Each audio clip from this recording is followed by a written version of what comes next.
we got another one. Let's do another one. All right, I'm getting deep. Brace ourselves. I see us repeating a lot of mistakes. One of them in the area of religion.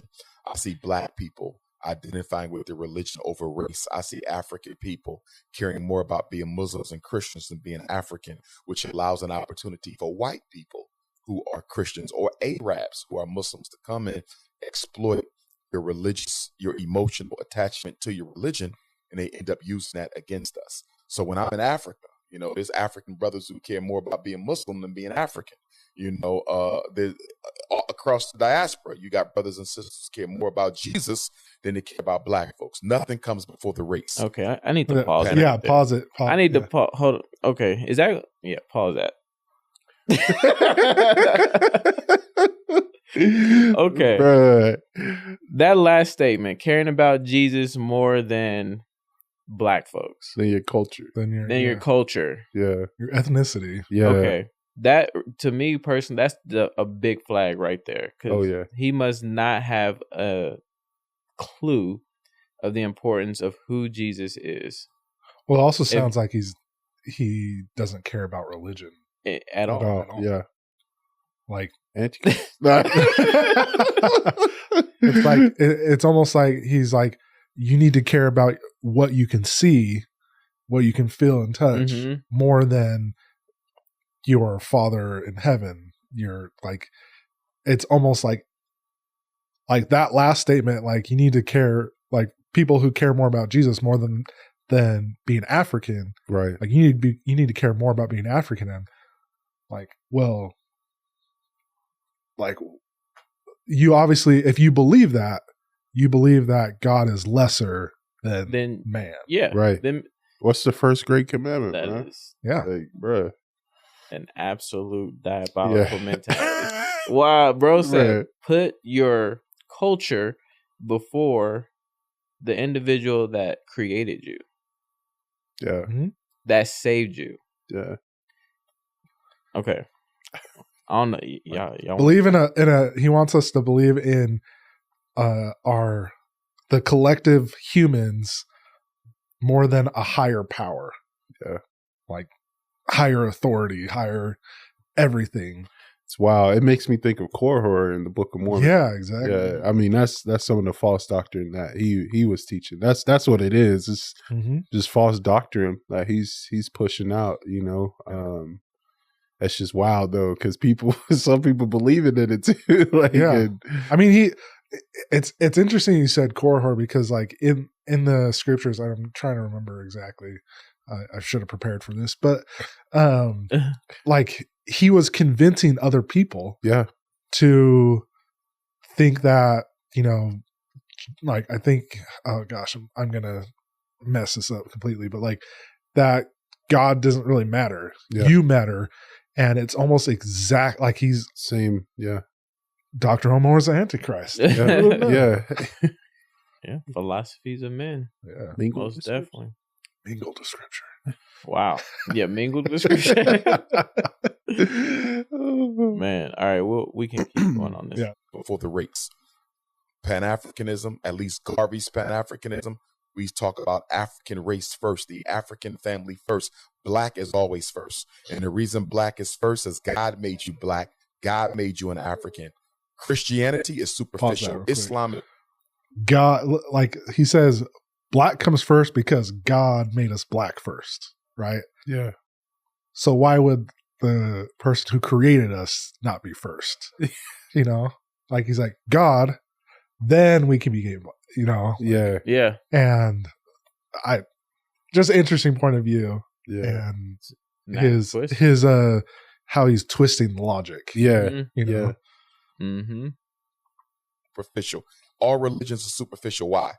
Because you can join them, you can also unjoin them. Don't you think that because if we're saying God made us, that the origin is God, that the faith would have to be the first connection point? No, sir. Got it. Christianity is only 2,000 years old, and Islam is only 1,500. Okay. African people are 2 million years old. Christianity and Islam do not have a monopoly on God. So I guess that comes from the framing of like maybe origin, and like wherever you might stand with particular things like origin. Then no, we're talking about history. Christianity. Oh, my bad. Judaism being 3,500 years old, Christianity being about 2,000 years old, as well. But now, if you're talking about the 2 million years, that comes from your framing of like evolution as well, though, like in terms of where you look at how. Oh, he believes in evolution as well. I'm saying we were around before Jesus. We were around before Abraham. We were around before Muhammad. And we were worshiping God before those religions. Every country. So it sounds like his problem is not with his problem is with Jesus Christ, not with God. That's what it sounds like. He sounds like he's like, oh, I believe in God, but Jesus Christ is the problem. Like, yeah, that's why. Well, it's almost like he views religion as a tool to like put down people and control people, rather than it uplifting people, right? And like, even for him to say, "Oh, Christianity is only 2,000 years old," or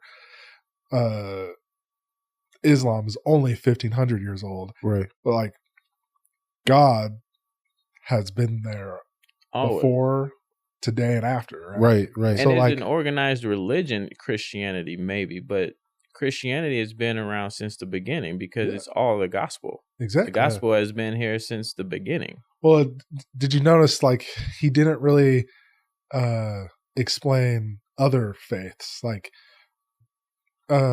Jews, for example. Granted, there's probably not very many Jews in Africa, but like Jews have been around even longer than that, you know? And before that, like, they probably didn't have a name, but like Adam, and he believed in God, right?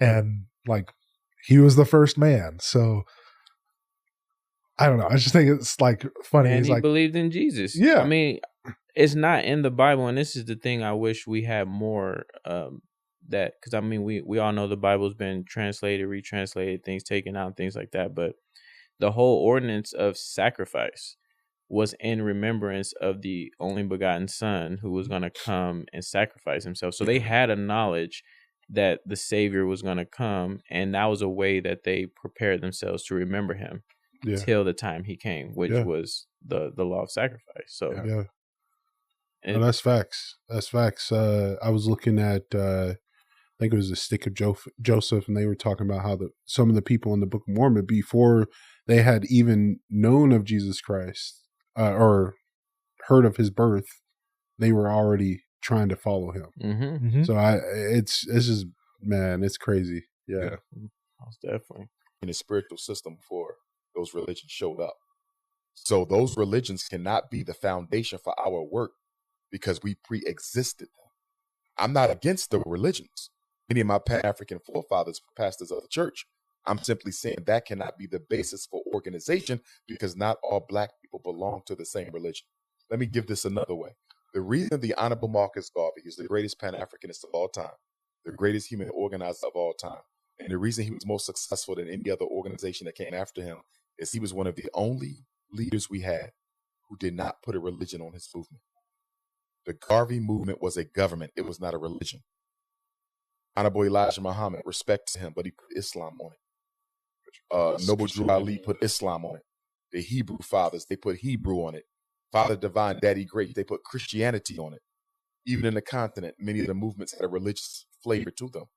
Garvey said, we're not going to do that. African people are spiritually diverse. Allow them the right to worship God as they want. But when they come here, this is about nation building for African people. Whenever you put a religion on a Black movement, first of all, you're doing... Okay, I want to say something on that, because I agree with the building that he just mentioned. Like, okay, if you want to create something for the Black community to build and for everybody to basically prosper, like, I get it, right?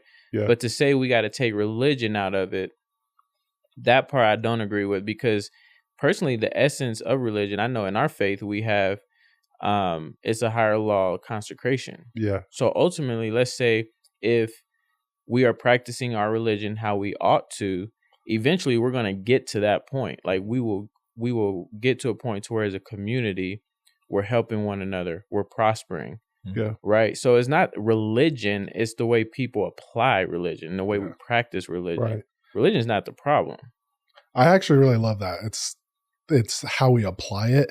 And I think too, like if you like, I agree with him in a way, but like if you look at the foundations of a nation that he's trying to, you know, or a movement, like you have to have some sort of common beliefs.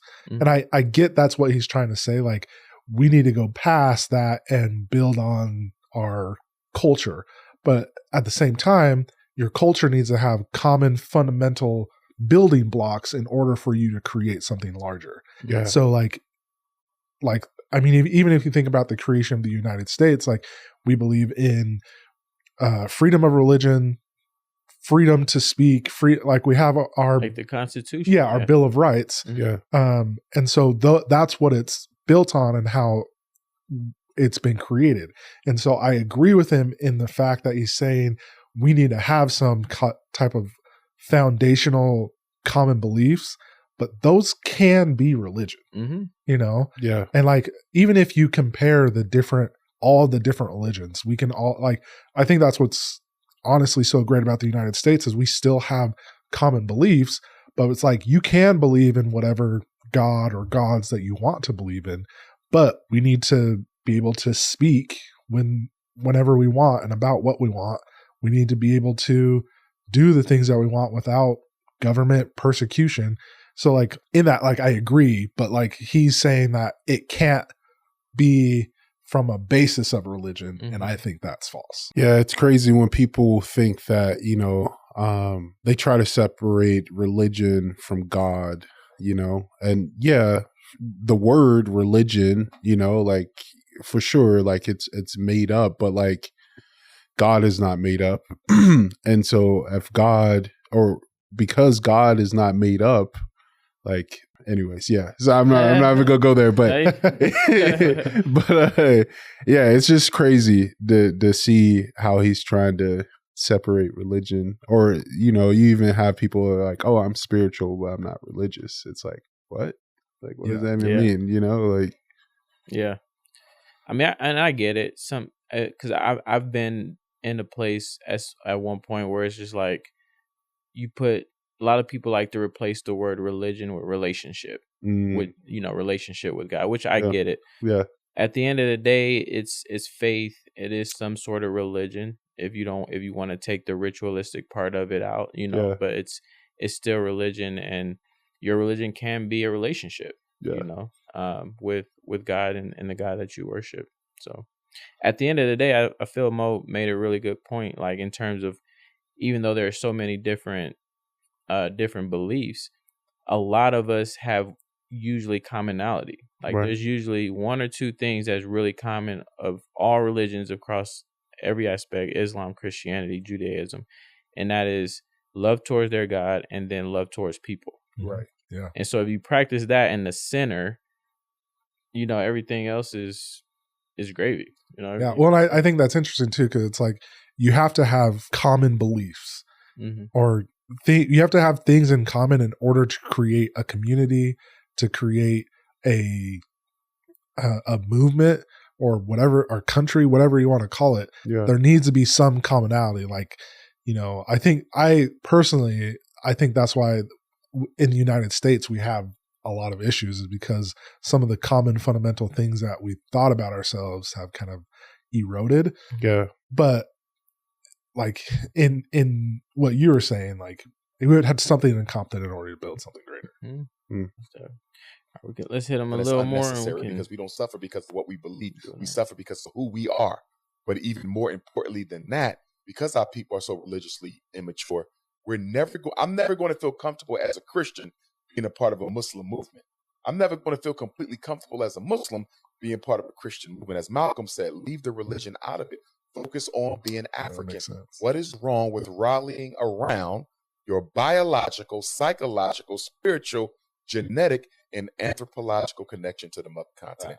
Napoleon Bonaparte said, and I'm no fan of his, obviously. I feel like that isolates. Napoleon I mean, there's nothing wrong with it, but if that's your what keeps the poor man focus, that can be very isolating. Religion is the greatest weapon a colonizer has ever had, especially over African people. Religion does three things that keep us cemented in our underdevelopment and exploitation by outsiders. Religion takes too much money from Black people and does not reinvest it in a way that's beneficial systemically. Money. Number 2, time. Religion takes too much time from Black people that could be better spent building, organizing, and uplifting. So you got money, you got time. And the third, religion brainwashes Black people. And I don't care what religion. Religion brainwashes Black people into thinking their enemies are actually their friends. Religion makes poor people think they're winning when they're not. Religion gives Black people... His top things are, 1, religion does 3 things. It takes away people's money, it takes away their time, and it brainwashes them into thinking that even if they're not achieving something that they are. Yeah. Which I think is such a sad point of view. Yeah. You know, like I understand like the point that he's trying to make is trying to build Africa as, you know, I don't know what his ultimate goal is, but like, and I think that having served my mission in Africa, I think it would be really good to have, you know, like we have North America, like, but like having like a united Africa, maybe, you know, split up by the 3 major tribes. I feel like that might be impossible because Africans are more tribal than like Americans in some ways. But like, it's such a sad thing that like, oh, religion takes too much of your money and it takes too much of your time. And like, I'm like, some of the best time that you can spend is with God. Yeah. Right. Oh yeah. Like, and like when you're spending time with God, you're spending time with, you know, that can be with family, with friends, with your community. Yeah. And I don't know, it's kind of a sad thing to think about, like, oh, you spend way too much money on religion, you know, and like, granted, in other, you know, churches, I think that our church does a really good job of, you know, using money effectively and helping other people and building people up. Maybe not other religions. I won't talk about that.